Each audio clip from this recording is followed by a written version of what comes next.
ओम शांति। 30 दिसंबर 2023। बाबा के महावाक्य। मीठे बच्चे, शुभ कार्य में देरी नहीं करनी है। अपने भाई बहनों को ठोकर खाने से बचाना है। भू कर आप समान बनाना है। प्रश्न: किस बात का अनर्थ होने से भारत कौड़ी मिसल बन गया है? उत्तर: सबसे बड़ा अनर्थ हुआ है जो गीता के स्वामी को भूल गीता ज्ञान से जन्म लेने वाले बच्चे को स्वामी कह दिया है।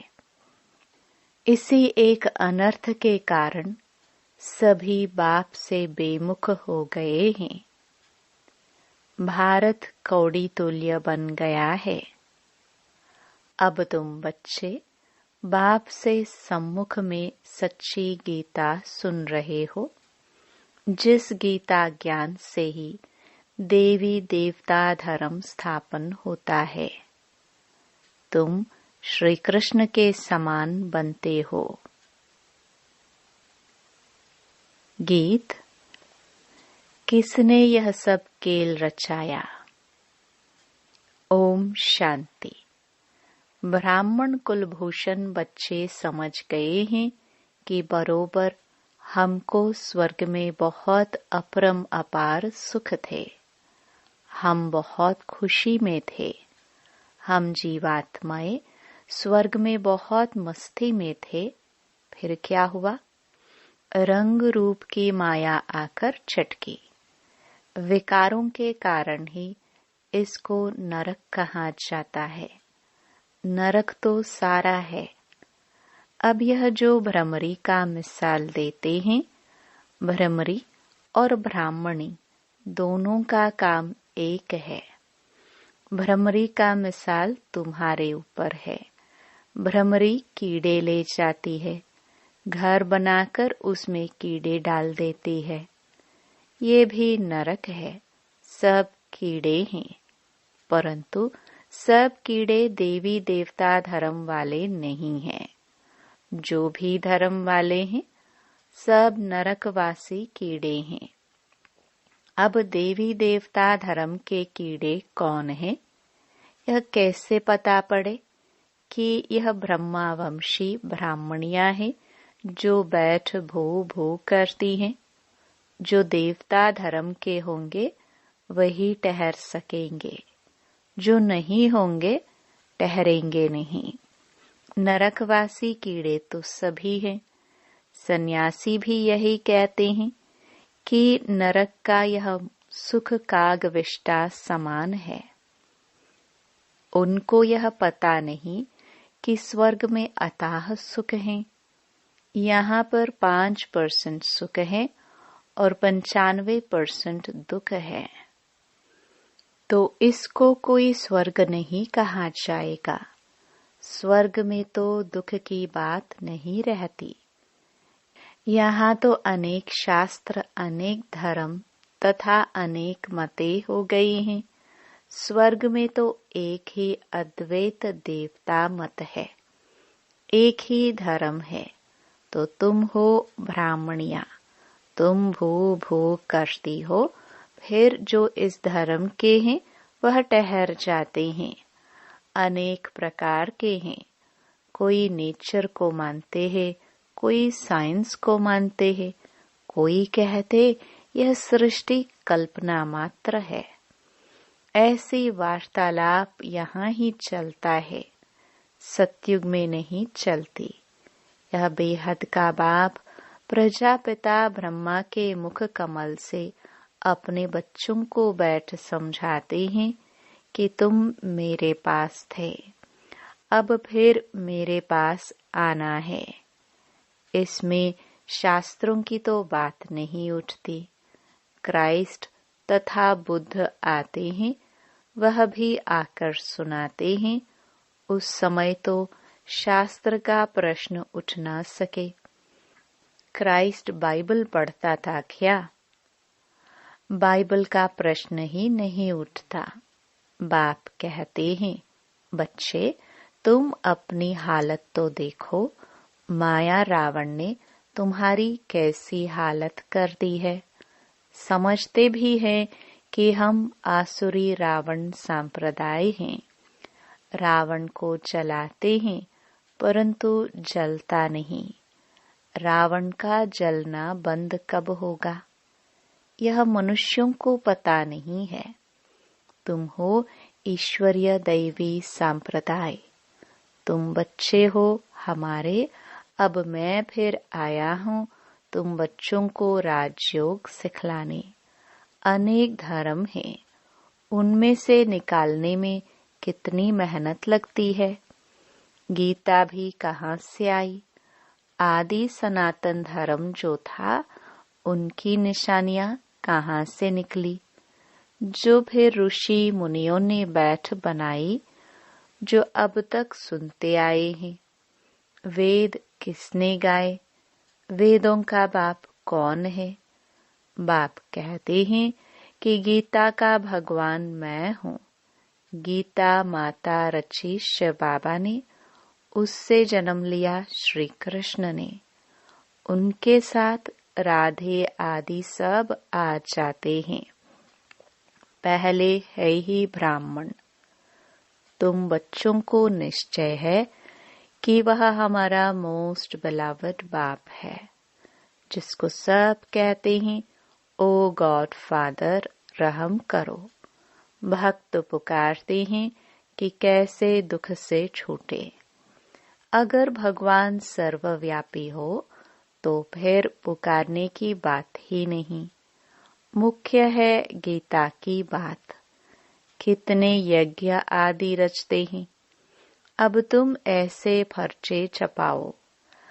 अब कितना अनर्थ हो गया है। जहाँ तहाँ देखो गीता लिखते रहते हैं। गीता किसने रची, किसने गाई, कब गाई, किसने बनाई, कुछ भी पता नहीं है। श्री कृष्ण का भी यथार्थ परिचय नहीं है। बस कह देते जिधर देखो सर्वव्यापी कृष्ण ही कृष्ण है। राधे के भक्त राधे के लिए कहेंगे सर्वव्यापी राधे ही राधे हैं। एक निराकार परमात्मा को ही कहे तो भी ठीक, सबको क्यों सर्वव्यापी कर दिया है। गणेश के लिए भी कहेंगे सर्वव्यापी। एक ही मथुरा शहर में कोई कहेंगे श्री कृष्ण सर्वव्यापी है, कोई कहेंगे राधे सर्वव्यापी है। कितनी मूंज हो गई है। एक की मत न मिले दूसरे से। एक ही घर में बाप का गुरु अलग तो बच्चे का गुरु अलग। वास्तव में गुरु किया जाता है वानप्रस्थ में। बाप कहते हैं मैं भी आया हूँ इनकी वानप्रस्थ अवस्था में। दुनिया में तो जितना जो बड़ा गुरु होता है उनको उतना नशा रहता है। आदिदेव को महावीर भी नाम दिया है। हनुमान को भी महावीर कहते हैं। महावीर तो तुम शक्तियां हो। दिलवाड़ा मंदिर में शक्तियों की शेर पर सवारी है, फिर पांडवों की हाथियों पर। मंदिर बड़ा युक्ति से बना हुआ है। हूबहू तुम्हारा यादगार है। तुम तो उस समय होंगे नहीं जो तुम्हारा चित्र दे। मंदिर तो द्वापर में बने हैं, तो तुम्हारे चित्र कहाँ से आएंगे। सर्विस तो तुम अभी कर रहे हो। बातें सब अभी की हैं। उन्होंने बाद में शास्त्र बनाए हैं। हम अगर गीता का नाम न ले तो मनुष्य समझेंगे पता नहीं यह कौन सा धर्म है। कितनी मेहनत लगती है। वह इस दुनिया में सिर्फ धर्म स्थापन करते हैं। तुमको तो नई दुनिया के लिए बाप तैयार करते हैं। बाप कहते हैं, मेरे जैसा कर्तव्य कोई कर ना सके। सब पतितों को पावन बनाना पड़ता है। अब तुम बच्चों को वार्निंग देनी पड़े। भारत में कितना अनर्थ हो गया है, जिस कारण ही भारत कौड़ी तुल्य बना है। बाप ने गीता माता द्वारा श्री कृष्ण को जन्म दिया। उन्होंने फिर श्री कृष्ण को गीता का स्वामी बना दिया है। गीता का स्वामी तो शिव है। उसने गीता से श्री कृष्ण को जन्म दिया। तुम सब संजय हो। सुनाने वाला एक शिव बाबा है। प्राचीन देवी देवता धर्म का रचने वाला कौन? ये सब लिखने में बुद्धि चाहिए। गीता से हम जन्म ले रहे हैं। मम्मा राधे और यह फिर श्री कृष्ण बनेगा। यह गुप्त बातें हैं ना। ब्राह्मणों का जन्म कोई समझ न सके। बात ही है श्री कृष्ण और परमात्मा की। ब्रह्मा, श्री कृष्ण और शिव बाबा, यह सब बातें गुह्य है ना। इन बातों को समझने वाला बड़ा बुद्धिमान चाहिए। जिनका योग पूरा होगा उनकी बुद्धि पारस बनती जाएगी। भटकने वाले की बुद्धि में यह ठहर ना सके। बाबा तुम बच्चों को कितनी ऊंची नॉलेज दे रहे हैं। विद्यार्थी अपनी बुद्धि भी चलाते हैं ना। तो अभी बैठ कर लिखो। शुभ कार्य में देरी नहीं करनी चाहिए। हम सागर के बच्चे अपने भाई बहनों को बचाए। बेचारे ठोकर खाते रहते हैं। कहेंगे बीके इतनी रड़ियां मारती है, कुछ तो बात होगी। लाखों पर्चे छपाकर गीता पाठशालाओं आदि में बांटो। भारत अविनाशी खंड है और सर्वोत्तम तीर्थ है। जो बाप सबको सद्गति देते हैं, उनके तीर्थ स्थान को गुम कर दिया है, तो फिर उनका नाम निकालना पड़े। फूल चढ़ाने लायक एक शिव ही है, बाकी तो सब व्यर्थ हैं। गीता पाठशालाएं बहुत हैं, तुम वेश बदल कर वहां जाओ। फिर भल समझे यह बीके होंगी। ऐसे प्रश्न कोई पूछ ना सके। अच्छा, तुम समझते हो कि शिव बाबा ब्रह्मा तन से बैठ यह बातें समझाते हैं। जो बाबा स्वर्ग का मालिक बनाने वाला है, वह अभी आया हुआ है।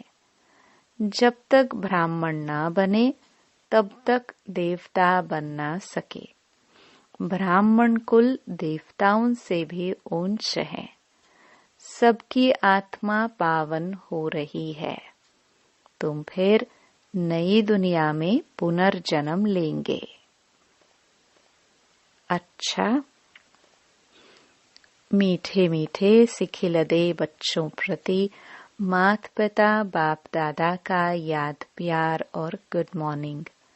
रूहानी बाप की रूहानी बच्चों को नमस्ते। रात्रि क्लास 12 जनवरी 1969। तुम बच्चे एक बाप की याद में बैठे हो। एक की याद में रहना, इसे कहेंगे अव्यभिचारी याद। अगर यहाँ बैठे भी दूसरे कोई की याद आती है, तो व्यभिचारी याद कहेंगे। खाना पीना रहना एक घर में, याद दूसरे को करना, यह तो ठगी हो गई। भक्ति भी जब तक एक शिव बाबा की करते हैं, तब तक अव्यभिचारी भक्ति हुई। फिर औरों को याद करना, यह व्यभिचारी भक्ति हो जाती है। अभी तुम बच्चों को ज्ञान मिला है, एक बाप कितनी कमाल करते हैं, हमको विश्व का मालिक बनाते हैं। तो उस एक को ही याद करना चाहिए, मेरा तो एक। परंतु बच्चे कहते हैं शिव बाबा की याद भूल जाती है। वाह, भक्ति मार्ग में तो तुम कहते थे हम एक की ही भक्ति करेंगे, वही पतित पावन है, और तो कोई को पतित पावन नहीं कहा जाता, एक को ही कहा जाता है, वही ऊंचते ऊंच है। अभी तो भक्ति की बात ही नहीं, बच्चों को ज्ञान है, ज्ञान सागर को याद करना है। भक्ति मार्ग में कहते हैं आप आएंगे तो हम आपको ही याद करेंगे। तो यह बातें याद करनी चाहिए। हर एक अपने से पूछे, हम एक बाप को याद करते हैं या अनेक मित्र संबंधियों आदि को याद करते हैं? एक बाप से ही दिल लगानी है। अगर दिल और तरफ गई तो याद व्यभिचारी हो जाती है। बाप कहते हैं बच्चे मामेकम याद करो, फिर वहां तुम्हें दैवी संबंधी मिलेंगे। नई दुनिया में सभी नए मिलेंगे। तो अपनी जांच रखनी है कि हम किसको याद करते हैं। बाप कहते हैं तुम मुझ पारलौकिक बाप को याद करो, मैं ही पतित पावन हूँ। कोशिश कर और तरफ से बुद्धि योग हटाकर बाप को याद करना है। जितना याद करेंगे उतना ही पाप कटेंगे। ऐसे नहीं कि जितना हम याद करेंगे उतना बाबा भी याद करेंगे। बाप को कोई पाप थोड़ी काटने हैं। अभी तुम यहाँ बैठे हो पावन बनने लिए। शिव बाबा भी यहाँ है। उन्हें अपना शरीर तो है नहीं, लोन लिया हुआ है। तुम्हारी बाप से प्रतिज्ञा की हुई है, बाबा आप आएंगे तो हम आपके बन नई दुनिया के मालिक बनेंगे। अपने दिल से पूछते रहो। यह तो जानते हो बुद्धि योग की लिंक घड़ी घड़ी बाप से टूट जाती है। बाप जानते हैं लिंक टूटेगी, फिर याद करेंगे, फिर टूटेगी। बच्चे नंबरवार तो पुरुषार्थ करते ही हैं। अच्छी रीति याद में रहे तो इस डायनास्टी में आ जाएंगे। अपनी जांच करते रहो, डायरी रखो। सारे दिन में हमारा बुद्धि योग कहाँ कहाँ गया, तो फिर बाप समझाएंगे। आत्मा में जो मन बुद्धि है वह भागती है। बाप कहते हैं भागने से घाटा पड़ जाएगा, मुझे याद करने से बहुत फायदा है। बाकी तो नुकसान ही नुकसान है। याद करना है मुख्य एक को। अपने ऊपर खबरदारी रखनी है। कदम कदम पर फायदा, कदम कदम पर घाटा। 84 जन्म देहधारियों को याद कर घाटा ही पाया। एक एक दिन होकर 5000 वर्ष बीत गए, घाटा ही हुआ। अभी बाप की याद में रह फायदा करना है। ऐसे विचार सागर मंथन कर ज्ञान रतन निकालने हैं। बाप की याद में एकाग्रचित हो लगना है। कई बच्चों को कौड़ियां कमाने की चिंता रहती है। माया धंधे आदि के विचार ले आती है। धनवान को तो बहुत विचार आते हैं, बाबा क्या करे, बाबा का कितना अच्छा धंधा था, धक्के आदि खाने की दरकार ही नहीं थी। कोई व्यापारी आता था तो मैं पूछता था, पहले ये तो बताओ व्यापारी हो या एजेंट हो। तुम्हें धंधा आदि करते बुद्धि का योग बाप से रखना है। अभी कलयुग पूरा हो, सतयुग आता है। पतित तो सतयुग में जाएंगे ही नहीं। जितना याद करेंगे उतनी ही पवित्र बनेंगे। प्योरिटी से धारणा अच्छी होगी। पतित न याद कर सकेंगे न धारणा होगी। कोई को तकदीर अनुसार समय मिलता है, पुरुषार्थ करते हैं। कोई को समय ही नहीं मिलता है, याद ही नहीं करते। जिसने जितनी कोशिश कल्प पहले की है उतनी करते हैं। हर एक को अपने से मेहनत करनी है। कमाई में घाटा पड़ता था तो आगे कहते थे ईश्वर की इच्छा। अभी कहते हैं ड्रामा। जो कल्प पहले हुआ है वह होगा। ऐसे नहीं अभी 4 घंटा याद करते हो तो दूसरे कल्प में जास्ती करेंगे। नहीं, शिक्षा दी जाती है। अभी पुरुषार्थ करेंगे तो कल्प कल्प अच्छा पुरुषार्थ होगा। तो जांच करो बुद्धि कहाँ कहाँ जाती है। मल्ल युद्ध में बड़ी खबरदारी रखते हैं। अच्छा, रूहानी बच्चों को रूहानी बाप दादा का याद प्यार, गुड नाइट। धारणा के लिए मुख्य सार। पहला, बुद्धिवान बनने के लिए याद से अपनी बुद्धि को पारस बनाना है। बुद्धि इधर उधर भटकानी नहीं है। बाप जो सुनाते हैं उस पर ही विचार करना है। दूसरा, भ्रमरी बन भू भू कर नरकवासी बने हुए कीड़ों को देवी देवता बनाने की सेवा करनी है। शुभ कार्य में देरी नहीं करनी है। अपने भाई बहनों को बचाना है। वरदान, समानता की भावना होते भी हर कदम में विशेषता का अनुभव कराने वाले विशेष आत्मा भव। हर बच्चे में अपनी अपनी विशेषताएं हैं। विशेष आत्माओं का कर्म साधारण आत्माओं से भिन्न है। हर एक में भावना तो समानता की रखनी है, लेकिन दिखाई दे कि यह विशेष आत्माएं हैं।